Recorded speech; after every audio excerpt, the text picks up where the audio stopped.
Hello PG, ഇന്ന് ഞാൻ ചോദിക്കുന്ന ഒരു കാര്യം എന്താന്ന് വെച്ചാല്, ഈ ഭാര്യ വീട്ടില് ഭർത്താക്കന്മാര് പോകുന്നുണ്ടല്ലോ, അല്ലെങ്കിൽ അവിടെ താമസിക്കുന്നുണ്ട്, അതിനെ കുറിച്ചിട്ട് നിന്റെ അഭിപ്രായം എന്താ? എന്റെ അഭിപ്രായം വെച്ചാലേ, ഈ ഭാര്യ വീട്ടില് ഭർത്താക്കന്മാർക്ക് പല സാഹചര്യം കൊണ്ടായിരിക്കും ഈ ഭർത്താക്കന്മാര് ഭാര്യ വീട്ടിൽ നിൽക്കണ്ടാവുക. ഒരു കണക്കിന് അവരുടെ ഒരു നല്ല മനസ്സാണ് അത്, അല്ലെ? അവർക്കറിയാം സമൂഹം അവരെ കളിയാക്കുന്ന അറിഞ്ഞിട്ടും ഭാര്യയുടെ ആ ഒരു സിറ്റുവേഷൻ മനസ്സിലാക്കിയിട്ട് ചില വീട്ടുകളില് ഒരു മോള് മാത്രമേ ഉണ്ടാവുള്ളൂ. അപ്പൊ അവരുടെ അപ്പനും അമ്മയ്ക്കും വയ്യാത്തതാണെങ്കിൽ ഒരു ഭർത്താവ് ആ ഭാര്യ വീട്ടിൽ നിൽക്കുമ്പോ ശരിക്കും ആ ഒരു ഭർത്താവിനെ ബഹുമാനിക്കുകയാണ് വേണ്ടതില്ല. മറ്റുള്ള ചിലരുടെ സാഹചര്യമാണ് ഈ ഭർത്താക്കന്മാര് നമ്മുടെ ഭാര്യമാരുടെ വീട്ടിൽ താമസിക്കുന്നത്. നീ പറഞ്ഞത് കറക്റ്റാ. ചിലപ്പോ ഒരു മോള്, ചിലപ്പോ രണ്ട് പെൺപിള്ളേര്. അപ്പൊ ഒരു മോള് കുറച്ച് ഇങ്ങനെ വരാൻ പറ്റാത്ത ഒരു സിറ്റുവേഷൻ, ഒരു മോള് എന്തായാലും വന്നു നിൽക്കണം. അപ്പൊ അവരവിടെ വന്നു.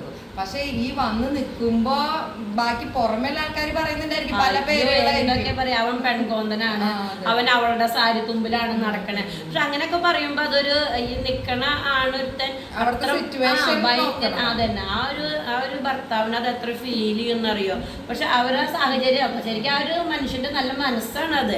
പലപ്പോഴും ഞാൻ വേറെ കാര്യം പറയട്ടെ, നമ്മുടെ ഈ ഭാര്യമാരുടെ വീട്ടിലേക്ക് നമ്മുടെ ഭർത്താക്കന്മാരോട് വരാൻ പറഞ്ഞ അവസ്ഥ നിനക്കറിയാം. അവര് പറയും, ഒന്നെങ്കിൽ ഞാൻ കാലത്ത് നിന്നെ ഉണ്ടാക്കാം, എന്നിട്ട് ഞാൻ തിരിച്ചു വരുമ്പോ കൊണ്ടുവരാം, അല്ലെങ്കിൽ നീ പോയിക്കോ, ഞാൻ 2 ദിവസം കഴിഞ്ഞ് വരാം. എവിടെ ചിലപ്പോ വരില്ലട്ടാ.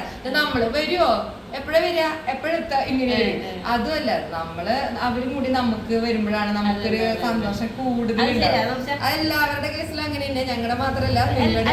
നിങ്ങൾക്ക് അങ്ങനെയല്ല, നമ്മുടെ ഭർത്താക്കന്മാരോടൊപ്പം നമ്മൾ നമ്മുടെ ഭാര്യ നമ്മുടെ വീട്ടിൽ പോകുമ്പോ നമുക്കതൊരു അഭിമാനമാണ്, നമ്മുടെ അപ്പന്റെ അമ്മയുടെ മുമ്പിലേക്ക്, അതുപോലെ നമ്മുടെ സഹോദരങ്ങളുടെ അടുത്തേക്ക് നമ്മൾ ഫാമിലി ആയിട്ട് ചെല്ലുമ്പോ അതൊരു ഭംഗിയാണ്. പലപ്പോഴും ഭർത്താക്കന്മാർക്ക് അതൊരു ഇഷ്ടക്കുറവാണ്. ചില എല്ലാവരും പറയും അവിടെ പോയി കഴിഞ്ഞാൽ ആരും വർത്താനം പറയാനില്ല.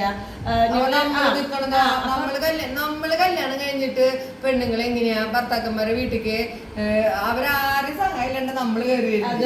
അതുപോലെ ഒരു ഡയലോഗില്ലേ നിനക്ക്, നിങ്ങൾ എന്നെ പെണ്ണ് കാണാൻ വന്നത് കുറെ ആൾക്കാരൊക്കെ നിങ്ങളുടെ വീട്ടിൽ വന്നത് ഒറ്റയ്ക്കാണ്.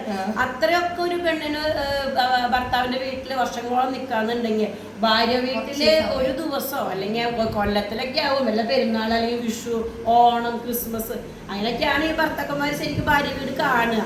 അപ്പൊ ഈ ഭാര്യ വീട്ടിലെ ആഘോഷങ്ങൾ വരുമ്പോ ഈ അവർക്ക് ആഗ്രഹം ഉണ്ടാവും അവരുടെ ഭർത്താവ് അവരുടെ അപ്പന്റെ അമ്മയുടെ കൂടെ കുറച്ചു നേരം സംസാരിക്കുക, അവരുടെ സന്തോഷം ഷെയർ ചെയ്യുക, അവരുടെ കൂടെ ഒന്ന് ഭക്ഷണം കഴിക്കുക എന്നൊക്കെ ഏതൊരു ഭാര്യ ആഗ്രഹിക്കുന്ന കാര്യമാരുടെ ഒരു മനോവിഷമം. അതാണ്. എന്നെ പോലെയല്ല, ഇവിടെ പോലെ നമ്മളെ പോലെ എല്ലാവരുടെയും വിഷമമാണ്. സത്യമല്ല, നിങ്ങളൊന്ന് നിങ്ങളുടെ അഭിപ്രായം പറയണം കേട്ടാ. അതായത് നമ്മുടെ വീട്ടിലെ ആഘോഷങ്ങൾക്ക് നമ്മൾ ചെല്ലുമ്പോൾ നമ്മുടെ ഭർത്താവ് നമ്മുടെ കൂടെ ഉണ്ടായിട്ട് അപ്പോഴുള്ള നമ്മുടെ ഒരു സന്തോഷം, അവരില്ലാതെ നമ്മൾ ചെല്ലുമ്പോൾ ഉള്ള ഒരു വിഷമം എല്ലാവരും സ്ത്രീകളും ഫീൽ ചെയ്തിട്ടുണ്ടാവും. നല്ല ഫീൽ ചെയ്യാറ്. പിന്നെന്ന് വെച്ച് കഴിഞ്ഞാല് പിന്നെ ഭാര്യമാരോടുള്ള ഒരു റെസ്പെക്റ്റും കൂടിയാണ് ഭാര്യമാരുടെ വീട്ടിലേക്ക് ഈ ഹസ്ബൻഡുമാര് വരുന്നത്. നമ്മളെ എന്തോരം റെസ്പെക്ട് ചെയ്യുന്നുണ്ടോ എന്നുള്ളതാണ് അതിൽ കാണുന്നത്. നമുക്ക് വിലയില്ലെങ്കിൽ ഒട്ടുമിക്ക സ്ഥലത്തും അങ്ങനെയാണ്. നമ്മളോട് അവളെങ്ങനെയോ പോയിക്കോളൂ, അല്ലെങ്കിൽ അവളെങ്ങനെയോ നിന്നോളൂ എന്നുള്ള ഒരു മെന്റാലിറ്റി ഉള്ള ആൾക്കാരാണെങ്കിലാണ് അങ്ങനെ എല്ലാവരും അല്ല പറയുന്നത്. ചിലര് കറക്റ്റ് ഭാര്യമാരോട് സ്നേഹം അത്രയും കൂടുതലുണ്ടെങ്കിലും ഇല്ലെങ്കിലും അവര് നമ്മുടെ ഭാര്യ വീട്ടിലേക്ക് വരുന്നവരുണ്ട്, ഇല്ലാന്ന് പറയണില്ല. കുറച്ച് വിഭാഗം ആൾക്കാരെയാണ് പറയുന്നത്. ഈ ഒരു ഭാര്യയും ഭർത്താവും കൂടി ഒരുമിച്ച് ഭാര്യ വീട്ടിൽ ചെല്ലുമ്പോ അവരുടെ കാണുന്ന അപ്പന്റെ അമ്മയുടെ ഉള്ളിൽ ഒരു സന്തോഷം ഉണ്ടാവും. എന്റെ മോളിനെ അവൻ പൊന്നു പോലെയാണ് അത്രയോ ഒരു സുരക്ഷിതമായിട്ട് കൊണ്ടുവരുന്നു, അല്ലെങ്കിൽ ഒരു രാജകുമാരിയുടെ പോലെ തന്നെ നോക്കണേന്നാവും അവരാഗ്രഹിക്കുക. അത് അങ്ങനെ കാണുമ്പോ അവർക്കത് ഫീൽ ചെയ്യും. അതുപോലെ ഈ ഭാര്യ വീട്ടിൽ നിൽക്കണ ഭർത്താക്കന്മാരെ കളിയാക്കാതെ ഇടയ്ക്ക് അതൊക്കെ ഭാര്യമാരുടെ കൂടെ ഭാര്യ വീട്ടിൽ പോയി അവരുടെ വിശേഷങ്ങളൊക്കെ അന്വേഷിക്കാം. അതൊരു നല്ലൊരു സ്വഭാവമാണ്. നിങ്ങൾക്ക് വേണമെങ്കിൽ ഫോളോ ചെയ്യാം. ഇനി നിങ്ങൾ പറഞ്ഞ ഈ കണ്ടന്റ് നിങ്ങൾക്ക് ഇഷ്ടമായിട്ടുണ്ടെങ്കിൽ ഒന്ന് കമന്റ് ചെയ്യണേ. Okay, by.